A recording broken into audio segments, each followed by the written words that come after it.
اور وہ وقت بھی یاد کے لائق ہے اذ قال موسیٰ لقومہ، جب موسیٰ نے اپنی قوم سے کہا اے میری قوم یاد کرو اللہ کی اس نعمت کو جو اس نے تم پر کی، علیکم، اذ جعل فیکم انبیاء، جبکہ تمہارے اندر انبیاء بنائے، وجعلکم ملوکن، اور تمہیں بادشاہ بنایا، وآتاکم ما لم یؤت احد من العالمین، اور تمہیں وہ کچھ دیا جو جہانوں میں سے، تمام دنیا میں سے کسی اور کو نہیں دیا تھا۔ یا قوم ادخلوا الارض المقدسہ، اے میری قوم ارض مقدسہ میں داخل ہو جاؤ، التی کتب اللہ لکم، وہ جو خدا نے تمہارے لیے فرض کر رکھی ہے یا وعدہ کر رکھا ہے تم سے، ولا ترتدوا علی ادبارکم، اور تم اپنی پیٹھوں کے بل نہ پھرو، فتنقلبوا خاسرین، ورنہ تم گھاٹا کھانے والے، ناکام ہونے والوں میں سے ہو جاؤ گے۔ قالوا یا موسیٰ، انہوں نے کہا اے موسیٰ، ان فیہا قوم جبارین، اس میں تو بڑی سخت گیر قوم ہے، جبارین سخت گیر ہے جو بڑی سختی سے پکڑنے والی ہے۔ وَإِنَّا لَن نَدْخُلَهَا حَتَّى يَخْرُجُوا مِنْهَا، اور ہم ہرگز اس میں داخل نہیں ہوں گے جب تک وہ اس سے نکل نہ جائیں۔ فَإِن يَخْرُجُوا مِنْهَا، اگر وہ اس سے نکل جائیں، فَإِنَّا دَاخِلُونَ، تو پھر ہم ضرور داخل ہو جائیں گے، ہم داخل ہو جائیں گے۔ ضرور کی انا کے معنوں میں ضرور بھی ہے، بس پھر ہم ضرور داخل ہو جائیں گے۔ قال رجلان من الذین یخافون انعم اللہ علیہما، ان میں سے دو شخصوں نے جو ڈرتے تھے، یعنی اللہ کا خوف رکھتے تھے، اللہ نے ان دونوں پر انعام کیا ہوا تھا، انہوں نے کہا ادخلوا علیہم البابا، ان پر شہر کے کھلے دروازے سے، گیٹ سے داخل ہو جاؤ۔ فَإِذَا دَخَلْتُمُوهُ، بس اگر تم داخل ہو گئے، بس جب تم داخل ہو جاؤ گے، فَإِنَّكُمْ غَالِبُونَ، تو تم خود بخود غالب ہو جاؤ گے،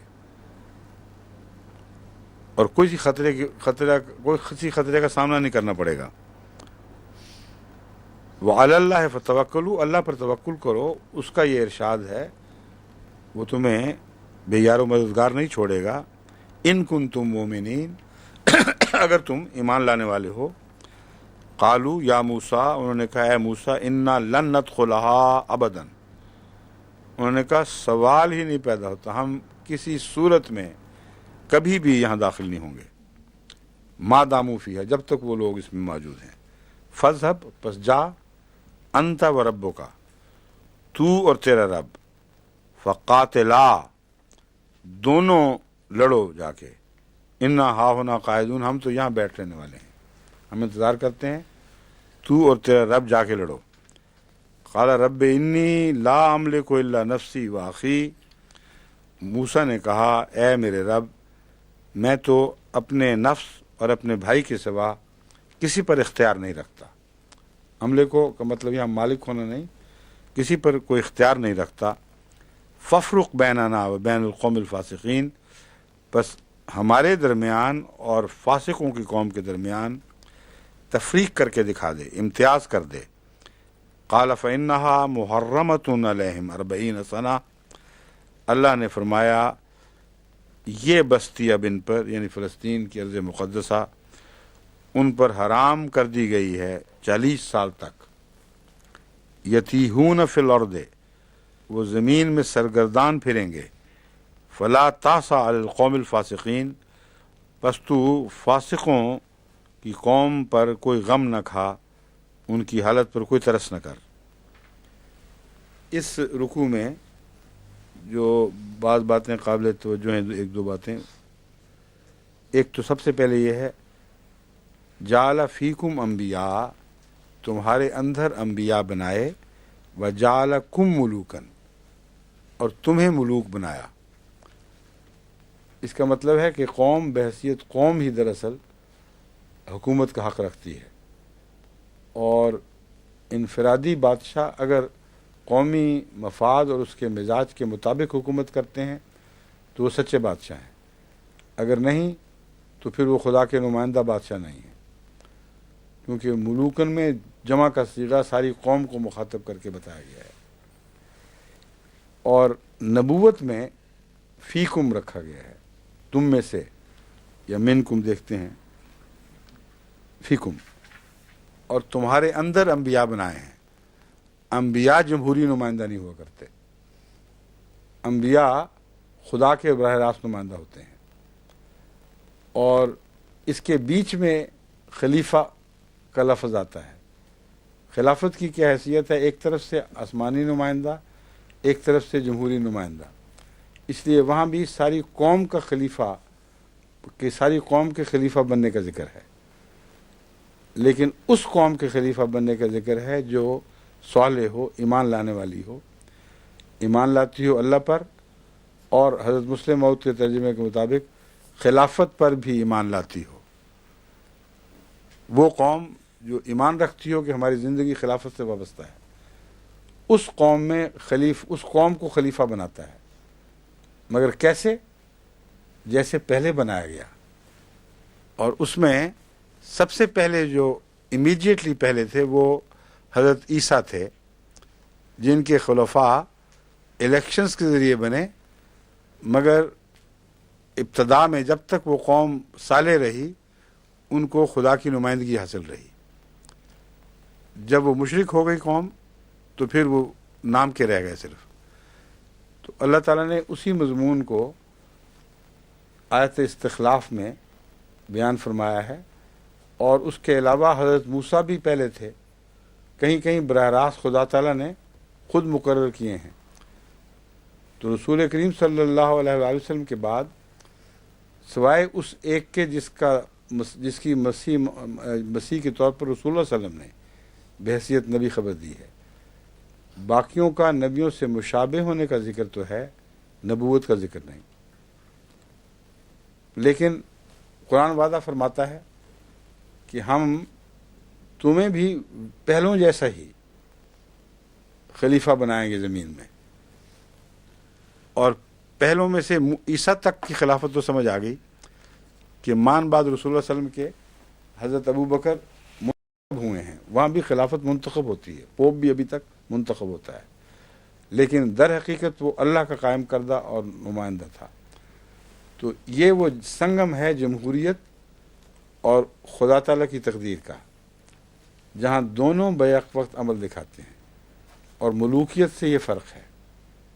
ملوکیت میں ساری قوم کو بادشاہ بنایا ہے، لیکن وہاں خدا تعالیٰ کے ذاتی تعلق کا کہیں کوئی ذکر نہیں ملتا ملوک سے۔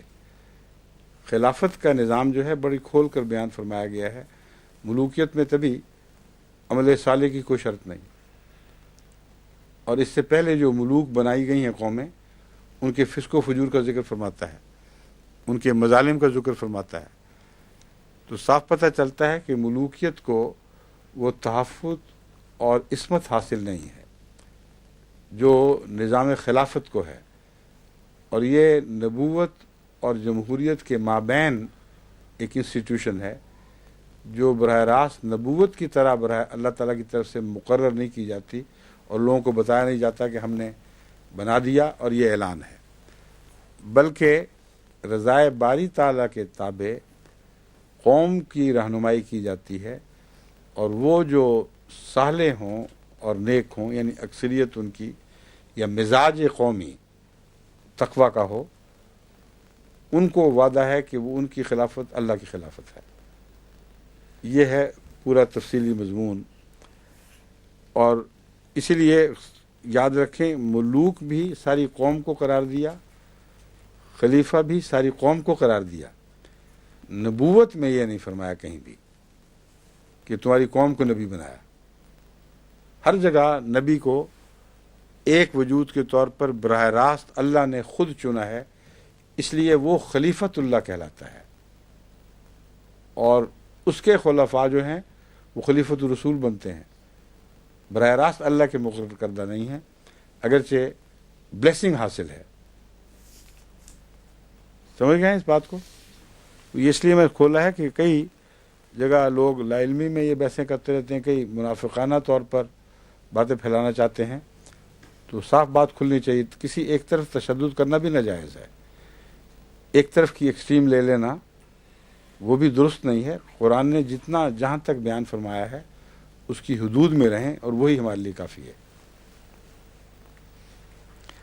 تو یاد کرو اس نعمت کو، اللہ کی اس نعمت کو جو تم پر تھی یا کی گئی یا تم پر اس نے کی. اذ جعل فیکم، جب اس نے تمہارے اندر انبیاء بھیجے. یہ جو انبیاء بھیجنے والا سلسلہ تھا، اس کے مشابہ سلسلہ امت محمدیہ میں بھیجا گیا ہے، اور وہ مجددیت کا سلسلہ تھا، جو کسی جمہوری عمل کے ذریعے، جیسا کہ خلافت کا تعلق جمہوری عمل سے بھی ہے، یعنی ساری قوم کا بیک وقت تسلیم کر لینا، اس طرح نہیں تھا، بلکہ خدا نے خود کھڑا کر دیا. اب ایک پہلو سے یہ زیادہ اہم دکھائی دیتی ہے مجددیت. کسی جمہوری عمل کے بغیر خدا تعالیٰ نے خود ان کو کھڑا کر دیا. مگر رسول کریم صلی اللہ علیہ وآلہ وسلم نے اس غلط فہمی کو دور فرما دیا ہے کہ یہ باوجود اس کے یہ نبی نہیں ہیں، ان کے اندر فرق ہے. اسی لیے ان کو نبی کا نام نہیں دیا، مجدد کا نام دیا. اور دوسری جگہ فرمایا علماء امتی کا انبیاء بنی اسرائیل، بنی اسرائیل کے نبیوں کی طرح ہیں. اس لیے مشابہت وہ مل گئی جس کا ذکر قرآن کریم میں ملتا ہے، لیکن نبی نہیں ہے. یہی جو فرق ہے، اس پر غور کرنے سے پتہ چلتا ہے کہ مجددیت کے مقابل پر خلافت کا نظام اعلیٰ اور بالا ہے، اور مجددیت کا نظام ذیلی اور تیممی ہے. وہ اس لیے کہ خلافت کو اپنی طرف تو منسوخ خدا نے کر ہی دیا ہے، اور بڑی شدت اور طاقت سے منسوخ کیا ہے.